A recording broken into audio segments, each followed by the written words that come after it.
Hey guys, I had some emergency travel on Tuesday, so I'm recording the class this afternoon for you guys. A couple just things from over the break. Market had a pretty big correction for a one-day event. It was actually the largest of the year, not large in a historical standpoint, but still the biggest of the year. Could be a sign too of how spoiled maybe some market participants have gotten with good returns.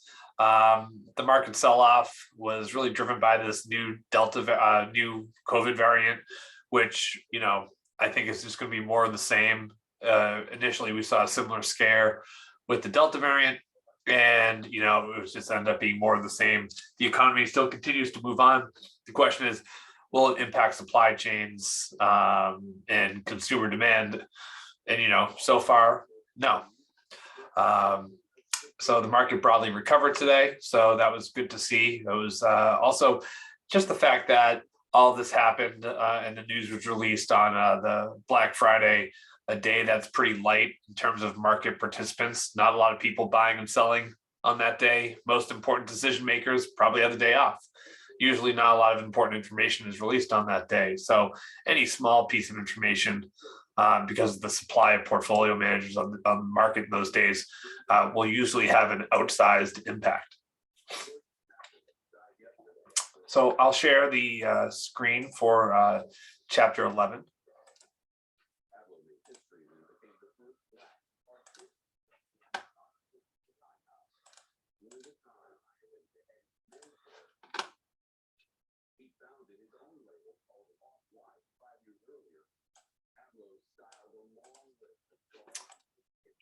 All right, so chapter 11, pricing with market power. So in this chapter, we'll cover capturing consumer surplus, price discrimination, intertemporal pricing, price discrimination with peak load pricing, two-part tariff, bundling, which is actually a pretty common term. Bundling is no different than, effectively what you get through Comcast or some cell phone plans. And some examples of this includes the economics of coupons and rebates, which I think we've talked about a little bit. Airfares, how to price a best-selling novel, how to price a cell phone plan, the complete dinner versus a la carte. How do you price a restaurant? Some restaurants, most restaurants do, you just pick out what you want to eat and you're good. But some places do a price fix menu where it's a set cost and you get a whole bunch of food. And lastly, how does advertising work in practice? Capturing consumer surplus. So if a firm can charge only one price for all its customers, that price will be P, and the quantity produced will be Q. We see that here. Ideally, the firm would like to charge a higher price to consumers willing to pay more, and thereby capturing some of the consumer surplus under region A of the demand curve. The firm would also like to sell consumers willing to pay prices lower than P, but only if doing so does not entail lowering the price to other customers. And that way, the firm could also capture some of the surplus under region B of the demand curve. So this is really about capturing market share. And the example I tend to use here is, gym memberships. You can have your kind of $10 a month Planet Fitness, bare bones. You can have your Boston Sports Club, which probably ranges from like 60 to $100. And then you have your kind of higher end gyms like Equinox, which probably is like in the 150 plus range. And each of these gyms offer different amenities, but these different amenities don't cost that much more, right? Equinox might give you a cold eucalyptus towel, but that doesn't justify a 15x price difference. The bathrooms might be a little bit cleaner, but again, does that justify a 15x increase in price? No, they're catering to a different market. You can also see this done with things like, women's purses. There's a whole bunch of things that you could separate a market into in order to charge higher and lower prices. The Gap, for example. Oh shoot, I can't remember the other company that they own. It's a low price brand. I'll tell you in a second.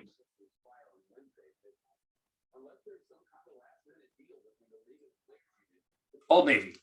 Why did it take me so long to remember that? Old Navy, right? The Gap and Old Navy aren't that different, but they do different price premiums, and they do that so they can capture different segments of the market. Just kind of like, Banana Republic, also a Gap brand, captures a different segment of the market. Price discrimination, that's the practice of charging different prices to different consumers for similar goods. First degree price discrimination, there's reservation price. That's the maximum price a customer is willing to pay for a good. First degree price discrimination, that's the practice of charging each customer her reservation price, like what will they pay, right? And you can see some of this done with concert tickets, almost like a bidding system. Airfare is like this in some ways. Variable profit as a sum of the profits on each incremental unit produced by a firm. Profit ignoring costs. So additional profit from perfect first degree price discrimination, because the firm charges each customer her reservation price, the maximum price they're willing to pay, its profit is expanded to Q. Now, the problem with this here is this often won't work in reality. Not everyone is in a blind bid to pay the highest price. And a lot of times it's the opposite. We want to pay the lowest price. When only a single price is charged, the firm's profit area is the area between the marginal revenue and marginal cost curves. So you see the marginal revenue and marginal cost curves. With perfect price discrimination, this profit expands to the area between the demand curve and the marginal average marginal cost curve. So you're effectively you have a business that you can somehow capture all this profit and charge everyone their maximum price. Unlikely, but the concept is interesting from, like I used with the gym example, right? You can make more money if you're willing to find someone who's willing to pay 15x just to have like a warm and a cold towel at the gym and a little bit cleaner restroom. Perfect price discrimination, the additional profit from producing and selling an incremental unit is the difference between demand and marginal cost. So I'd remember that for our next exam, which probably is a few weeks away. First degree price discrimination, firms usually don't know the reservation price of every customer, like I said in the last slide, but sometimes reservation prices can be roughly identified. Think about concert tickets, right? Musicians have done a much better job in terms of segmenting prices and capturing profits compared to, I remember historically there was less difference in prices and tickets. It was more like luck of the draw where you got them. Here are six different prices are charged. The firm earns higher profits, but some customers also benefit. With a single price P4, there are fewer consumers. So you're actually able to not only get more consumers, you're able to broaden the market. Some people like, using the gym example again, if the gym's $80 a month, you're never even signing up. But if you can get in for 10, part of the business model of Planet Fitness is that you don't show up, right? There was a story I had read about a Planet Fitness in New York who had like 10,000 members. The business model is designed for people not to show up. That also works on the other end, right? Like Equinox knows that if you don't show up, it's a high bill, so you're likely to bail on it and quit. So like the average visit per member is like higher at a more expensive gym and it's lower at a cheaper gym. Second degree price discrimination, that's a practice of charging different prices per unit for different quantities of the same good and service. So bulk pricing effectively, or block pricing, practice of charging different prices for different quantities or blocks of a good. You often see this now in software, anything that can be purchased really. Different prices are charged for different quantities or blocks of the same good. So similar concept that we've seen before is that you're trying to price your goods in such a way that you maximize your profits. There are also economies of scale. Average and marginal costs are declining. So if someone's buying a bunch of your goods, they should be paying a lower price because it also lowers the price of your next sale, as long as you have economies of scale. And this is why, like, if you see someone go on Shark Tank and they know that, someone on the panel can bring in X millions of dollars of sales, they'll take it because it immediately lowers their costs because they're producing so much more. Third degree price discrimination, that's the practice of dividing customers into two or more groups with separate demand curves for each group. You can think about this with, the free Adobe package you guys get as Endicon students. You guys basically pay nothing. Fortunately, as do I. And also, There's business customers, and then there's also traditional retail users, and the retail users probably pay the most, you pay the least, and the business consumers, because they buy in bulk, likely pay the lowest amount. So how do you create consumer groups? If the third degree price discrimination is feasible, how should a firm decide what price to charge each group of customers? We know that however much is produced, a total output should be divided between the groups of customers so that marginal revenues for each group are equal. We know that total output must be such that the marginal revenue for each group of consumers is equal to the marginal cost of production. Another important one, likely to show up on a quiz in the future. Let P1 be the price charged to the first group of consumers. P2 is the price charged to the second group. And CQT, that's the total cost of producing output. Total profit is then, I won't read this, I'll just let you read it. Effectively, marginal revenue equals marginal cost. We've seen that before. And then marginal revenue down the bottom, just be familiar with that formula as well. I'll also go over that in class. Third degree price discrimination. Consumers are divided into two groups with separate demand curves for each group.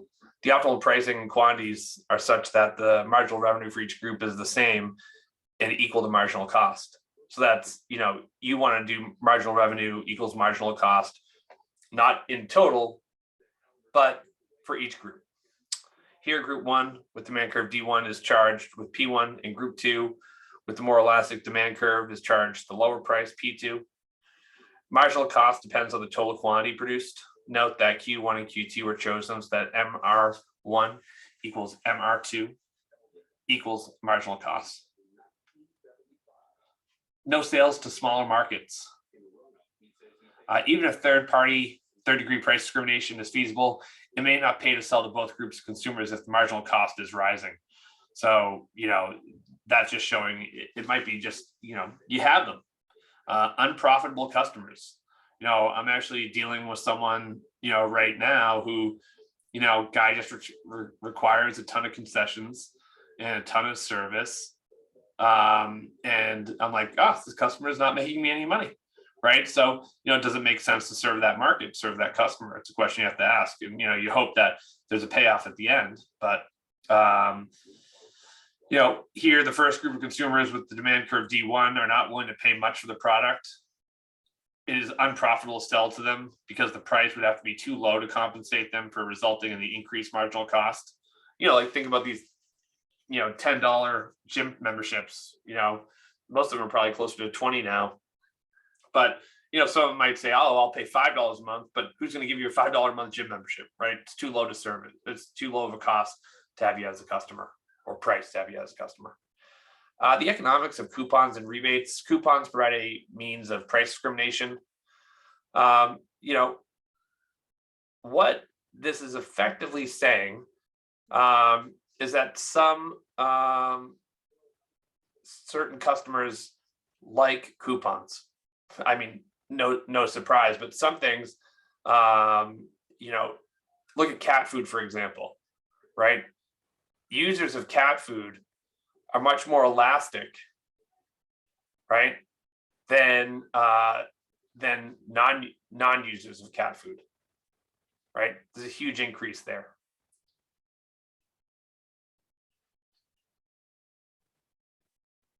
Meanwhile, look at toilet tissue, right? That will not be a big determinant of our price sensitivity of whether there's coupons or not. I don't have a cat, so I don't know. Maybe there's always like hot coupons for cat food, right? Airfare.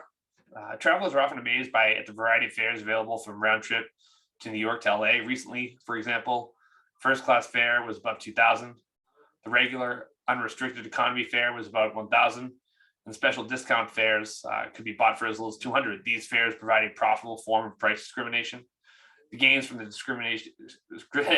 discriminating are large because of different types of consumers. So think about business travelers, usually last minute and not price sensitive. Why? Because the boss is paying for it, they're not. Airline price discrimination has become increasingly sophisticated. Wide variety of fares are available. So depending on how you want to fly, are you willing to take a layover? Where do you want to sit? Do you have luggage?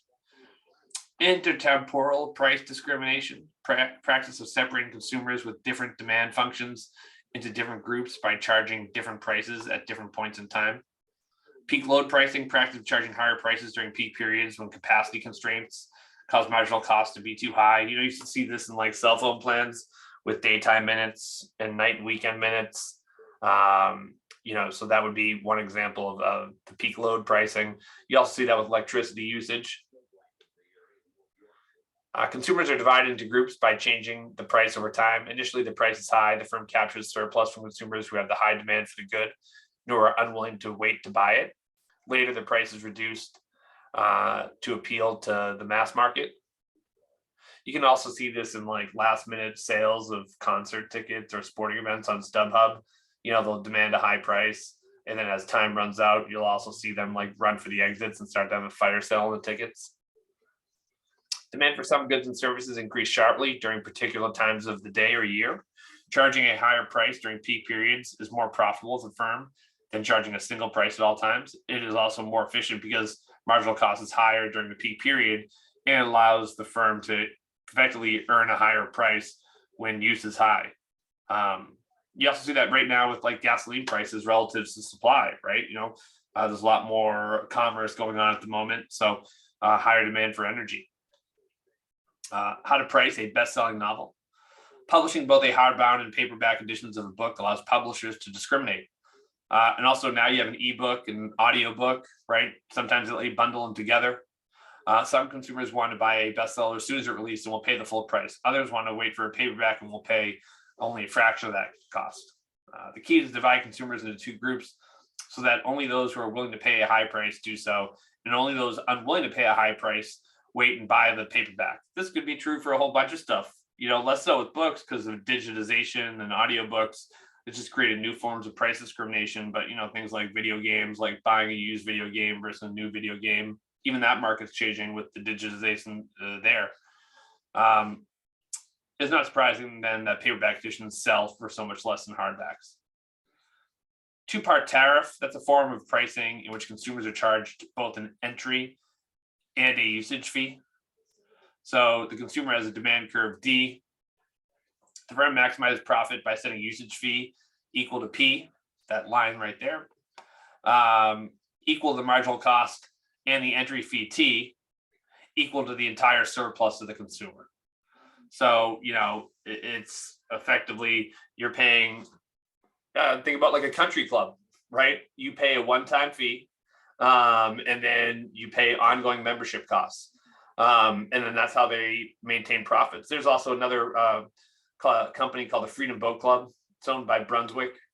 And basically you pay a fee up front, a few $1,000, and then you pay a monthly fee to use boats whenever you want, right? And their business model is effectively a two-part tariff program. Two-part tariff with two consumers, profit maximizing usage fee P star, will exceed marginal cost. The entry fee T is equal to surplus the consumer with a smaller demand. So T. The resulting profit is 2T plus P star minus marginal cost multiplied by Q1 and Q2. Note that the profit is larger than twice the area of the triangle. ABC. A, B, C. So it doubles the size of that profit area. Because why? We're also doubling the size of the consumers, right? We're going from Q1 to Q2. Two-part tariff with many different consumers. Total profit is the sum of the profit from the entry fee and the profit from the sales, both, and TS. Depend on the T, the entry fee. Therefore, I won't read that formula, but where N is the number of entrants, which depends on the entry fee T, and Q is the rate of sales, which is greater the larger the N is. Here, T is a profit maximizing entry fee right here. Entry fee given P for the price To calculate optimum values for P and T, we can start with the number for P, find the optimum T, and then estimating the resulting profit. P is then changed and the corresponding T recalculated along the new profit level. So how do you price value a phone service? We were just talking about this a few minutes ago, and it's changed a ton over the last 20 years. Charging for minutes, charging for data, charging for text, having it all included, breaking out in a variety of different ways, trading off quality of service for price. Cellular phone service has traditionally been priced using a two-part tariff, monthly access fee, plus a permanent charge for additional minutes.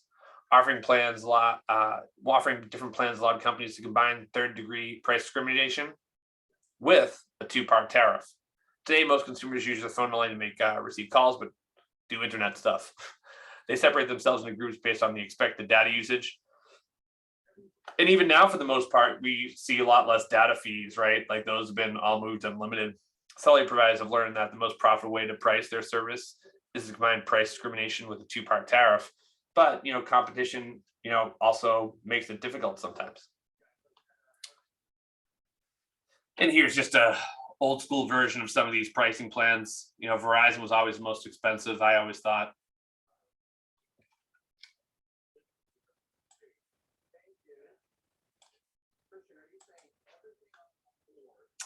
And then some plans for overseas. Bundling, that's the practice of selling two or more products as a package. See how a firm, to see how a film company can use customer heterogeneity to its advantage. So similar types of customers.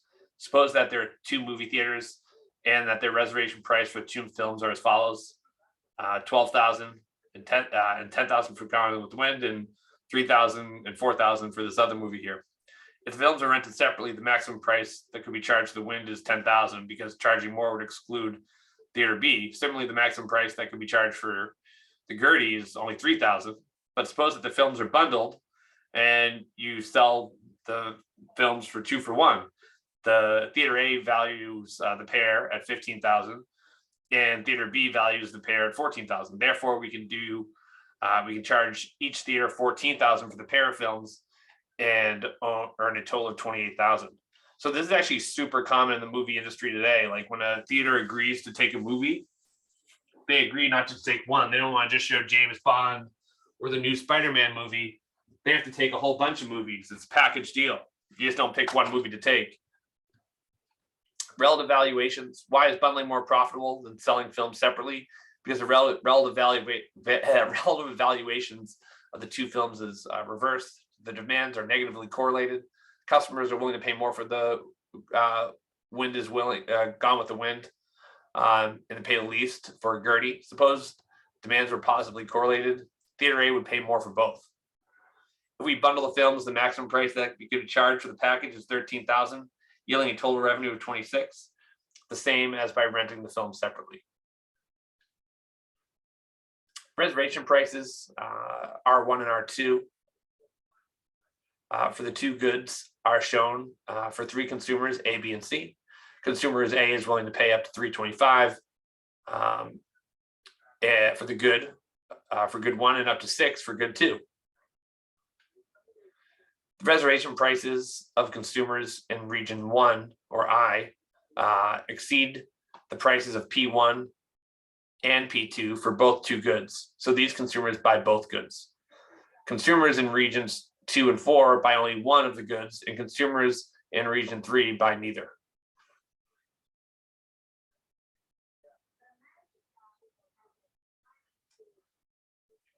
Reservation prices in A, because demands are perfectly positively correlated, the firm does not gain by bundling.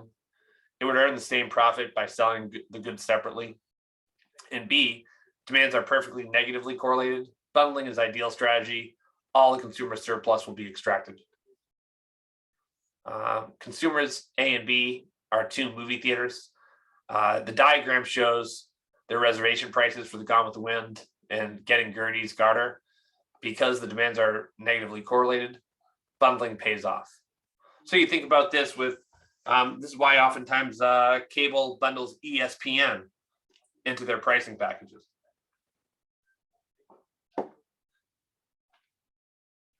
Mixed bundling. Mixed bundling, selling two or more goods, both as a package and individually. Pure bundling, that's the selling of products only as a package.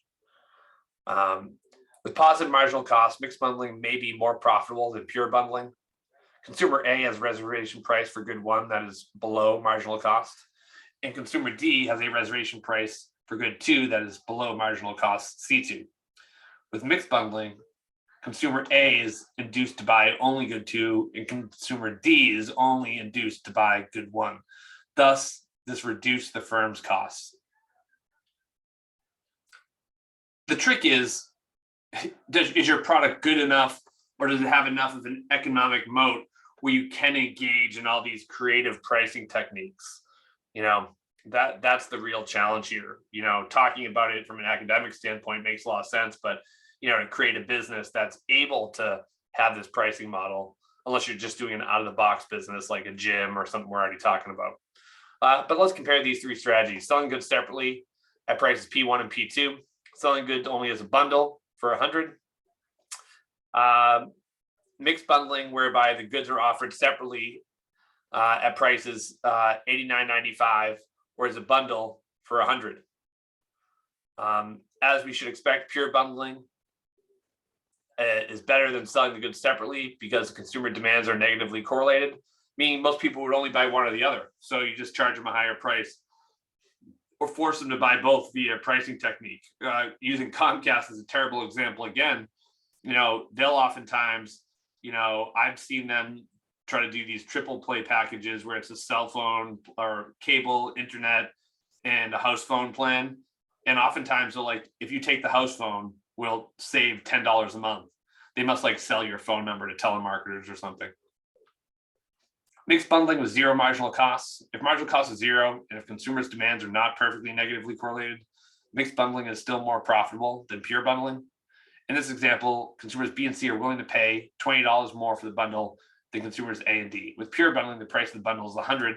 With mixed bundling, the price of the bundle can be increased to $120, and consumers A and D can still be charged $90 for a single good.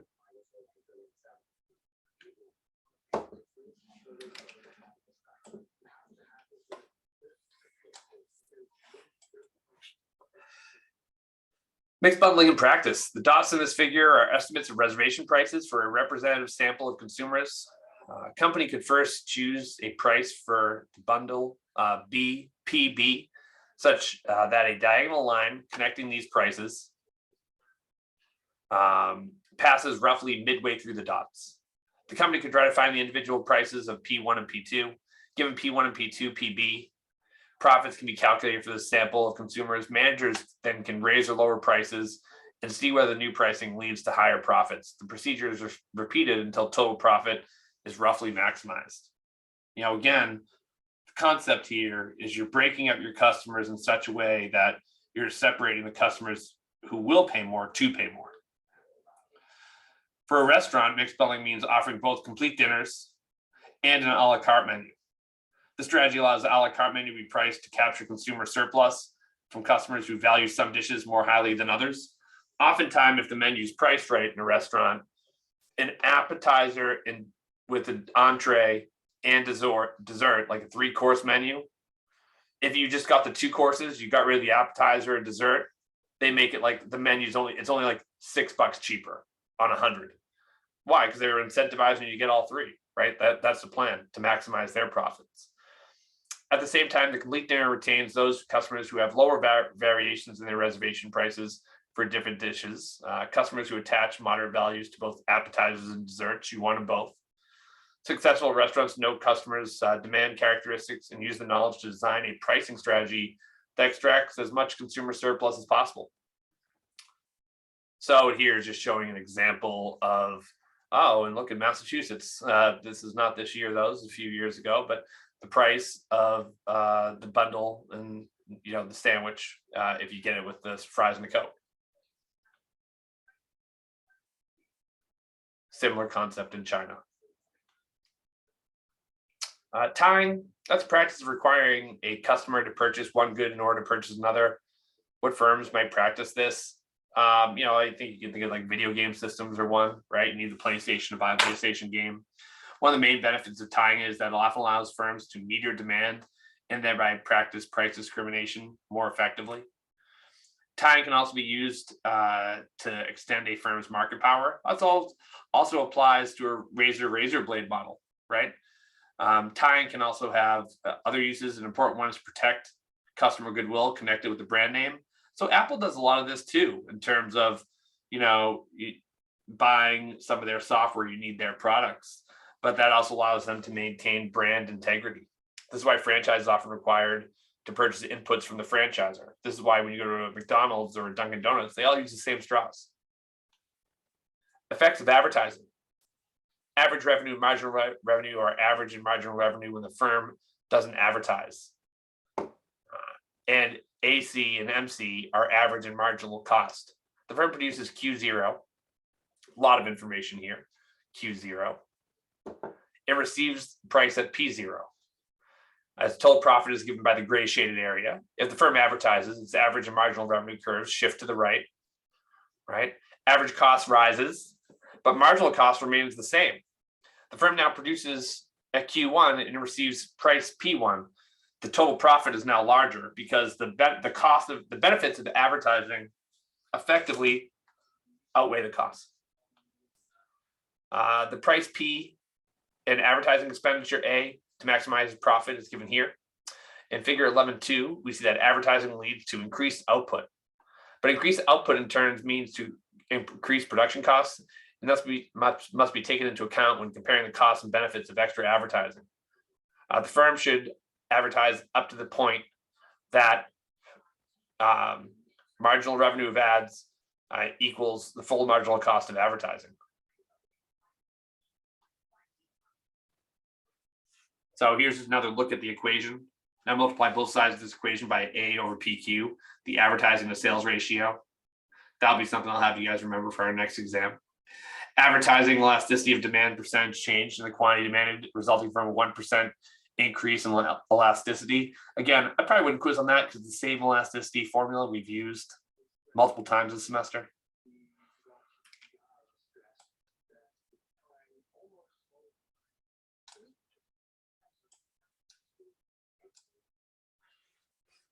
Supermarket with price elasticity of demand equal to -10 and advertising elasticity of demand between 0.1 and 0.3 should have an advertising budget of 1 to 3% of sales.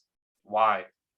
Convenience stores have lower price elasticities of demand, but their advertising sales ratios are usually less than those of supermarkets. Why? Because convenience stores mostly serve customers who live nearby. They may need a few items late at night, but they don't want to drive to the supermarket. They actually don't even want to bargain. They just want the good convenient. On the other hand, advertising is quite important for the makers of designer jeans who have an advertising to sales ratio as high as 10 or 20%. Think about this as like a client acquisition cost. Laundry detergents have the highest advertising to sales ratios, sometimes exceeding 30%, even though the demand for any one brand is at least as price elastic as it is for designer jeans. It's a heavily couponed area. Here are just some areas where stuff has a high ratio of ads to sales. Some more right here. Horizontal integration, that's the organizational form in which several plants produce the same or related products for a firm. Vertical integration, organization form in which a firm contains several divisions, with some producing parts and components that others use to produce finished goods. And then transfer prices, internal prices at which parts and components from upstream divisions are sold to downstream divisions within a firm. Market power. Why do firms vertically integrate? Why does Walmart buy a trucking company? Well, they're massive. It can integrate into their network. And they, instead of paying a third party to effectively leech profits off Walmart, they can lower their costs and consume that profit by running the trucking company themselves. It's why Amazon has gotten into the shipping business, right? Doesn't make sense to use a third-party shipper. You're big enough, you can do it yourself. If these firms can vertically integrate and lower costs, a lot of those savings can be passed on to the consumer. Maybe it's at the expense of small business, though. Suppose a monopolist producer of a specialty engine produces those engines at a cost at marginal cost and sells those engines at a price PE. The engines are bought by a monopolist producer of sports cars, which sells the cars. Demand for cars is given by Q minus AP. If the two companies are independent of each other, the automobile manufacturer will take the price of the engine that's given and choose a price for its cars that maximizes its profit. You can check given P, the profit maximization of cars is in the formula below. They're effectively marking up the engine of the car, right? The sports car maker is marking up, they're paying one price for the engine and they need to mark up all their costs. Then the number of cars sold in automobiles and the automobile companies are profit R, Q over 1 divided by 2 in parentheses A minus PE. And you can read the other one. What about the engine producer? It chooses the price of the engine's PE to maximize its profit as well. And again, profit maximizing formulas are here. I probably won't have you memorize these ones. In equation A11.5, substitute for the price of the engines from equation A11.7, you will see that the automobiles company profit is in the below. Hence, the total profit of the two companies is this. Also, the price paid by consumers is P star, the third one. Now, suppose the engine company and the automobile company merge. I actually knew that was going to happen in this story because they're two separate companies and they're charging profits on each other. They can combine and eat the profits as one unit. The management of the firm would choose a price of automobiles that to maximize the firm's profit. The profit maximizing price of cars is now lower, which yield a profit that's significantly higher. Observe that the profit of the integrated firm is greater than the profit of two individual firms operating independently. They will take more consumer surplus. Double marginalization, that's when each firm in a vertical chain marks up its price above its marginal cost, thereby increasing the price of the final product, which is what you saw in the example when there were two separate companies. Examples of double marginalization: automobile company, marginal revenue curve for cars is the demand curve for engines, corresponding to that demand curve for the engine, the company's marginal revenue curve. If the engine company and automobile company are separate entities, the engine company will produce a quantity of engines at the point where its marginal revenues curves intersects with its marginal cost curve. The automobile maker will buy those engines and produce an equal number of cars, hence the price of the cars will be PA. But the firms merge, the integrated company will have a demand curve AR cars, and marginal revenue curve of MR cars. It produces a number of engines equal number of cars, at which point marginal revenue cars equals the marginal revenue cost producing cars, which is MCE. Thus, more engines and more cars are produced, and the price of the cars is lower, and more profit is gained. Quantity forcing, use of sales quota or other incentives makes downstream firms sell as much as possible. You definitely see that with auto dealerships.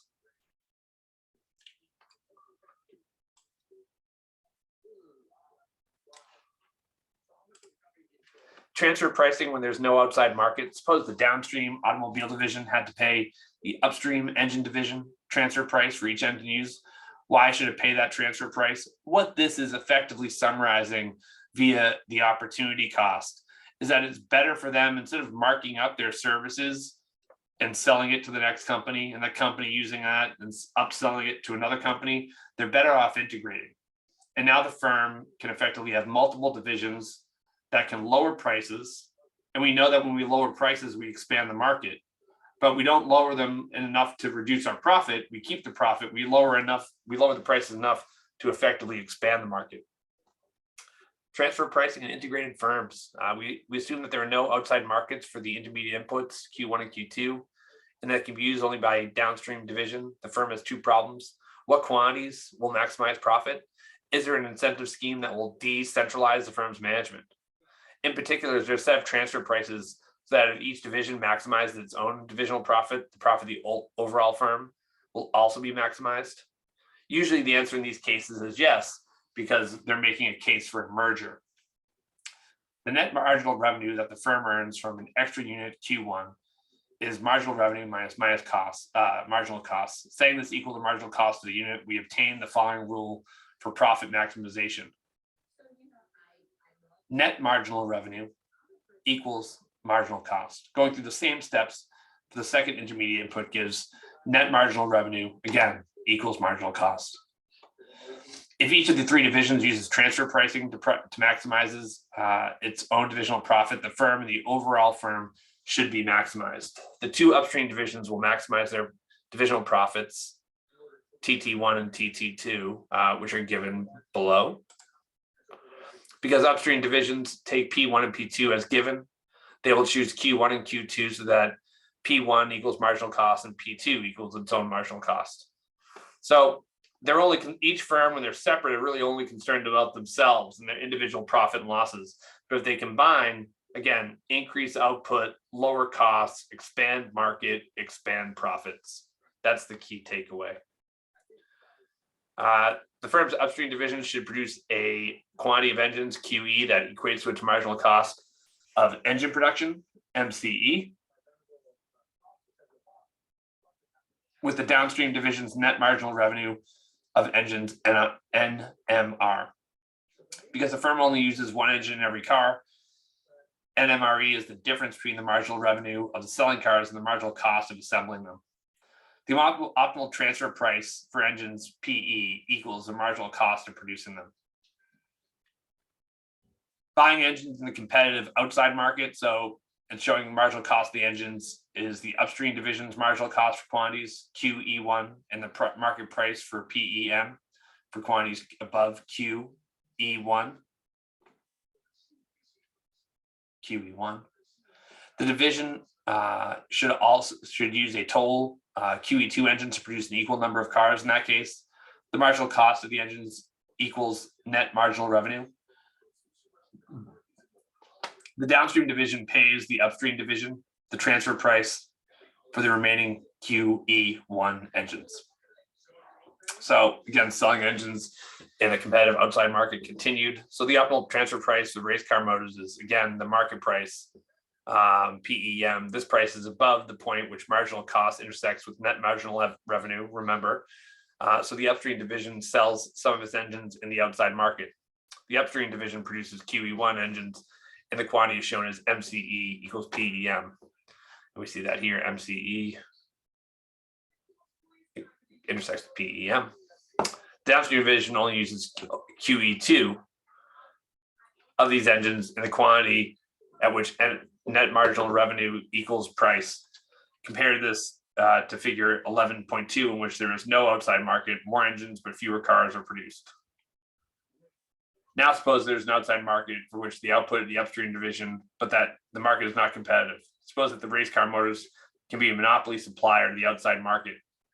In this case, the transfer price paid to engine division will be below the price at which engines are bought in the outside market. The reason is the opportunity cost of utilizing an engine internally is just the marginal cost of producing that engine, whereas the opportunity cost for selling it outside is higher because it includes a monopoly markup. Sometimes a vertically integrated firm can buy components in an outside market in which it has monopoly power.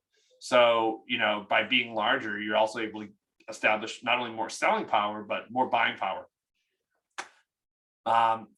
In this case, the transfer price paid to the division will be above the price at which engines are bought in the outside market. The reason is that monopoly power, purchasing one additional engine outside the market, incurs marginal expenditure that is greater than the actual price paid in that market. There are also going to be taxes. Taxes can play an important role in determining transfer prices. This is especially the case when upstream and downstream divisions are in different countries. To see this, suppose that the upstream engine happens to be located in an Asian country with lower corporate profits, while the downstream is in the US with a higher tax rate. Suppose that in the absence of taxes, marginal cost and thus the optimal transfer pricing for each engine is 5,000. How would this transfer price be affected by taxes? In our example, the difference in tax rates will cause the opportunity costs using an engine downstream to exceed 5,000. Why? Because the downstream profit generated by the use of the engine will be taxed at a relatively high rate. Thus, taking into account the taxes, the firm will want to set a higher transfer price, perhaps at full 7,000, that will reduce the downstream profits in the US and increase the profits of the upstream division, which faces lower tax rates. So it's just showing you some demand curves, some formulas here, showing you marginal revenue, the downstream division's cost of assembling cars, so that the marginal cost is MCA. the upstream division's cost of producing engines is CE multiplied by QE equals 2Q. The division's marginal cost, therefore, is marginal cost multiplied by the quantity multiplied by 4Q.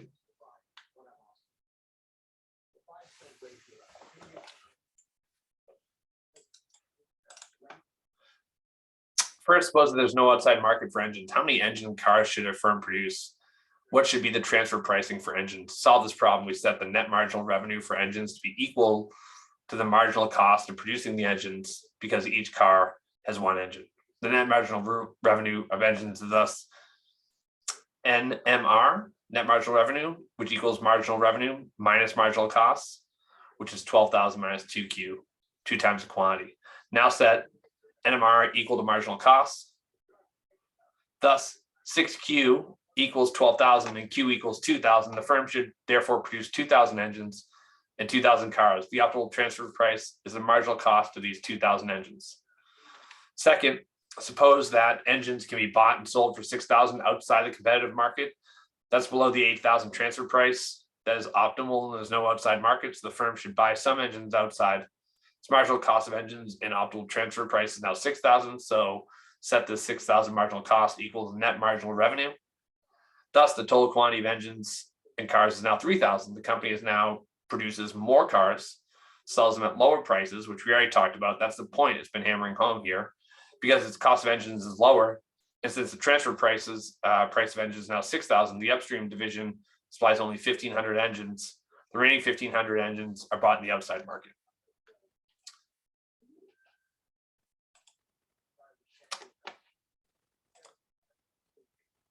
All right, guys, that's it for the chapter. I'll post some homework. That'll be due a week from Tuesday or a week from tonight. And I'll see you guys on Thursday.